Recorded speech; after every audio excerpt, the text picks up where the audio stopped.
Hello, अस्सलाम वालेकुम। आज हम बनाने वाले हैं बहुत ही सिंपल सी और टेस्टी रेसिपी मेथी की भाजी अंडा, जो कि बहुत टेस्टी लगता है। तो चलिए इसे बनाना शुरू करते हैं।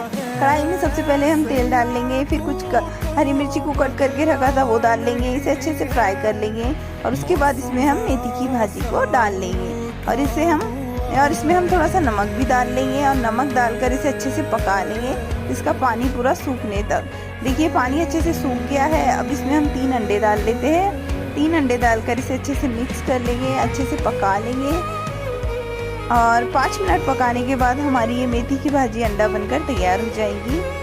ये बहुत ही सिंपल सी रेसिपी है, बहुत ही कम इंग्रेडिएंट में बनकर तैयार हो जाती है, लेकिन बहुत ही टेस्टी होती है। आप इस तरह से बनाकर ज़रूर ट्राई करें और हमें कमेंट में ज़रूर बताएं आपको ये रेसिपी कैसी लगी। अगर आपको हमारी रेसिपी अच्छी लगी है तो लाइक शेयर एंड सब्सक्राइब ज़रूर करें। अल्लाह हाफिज़।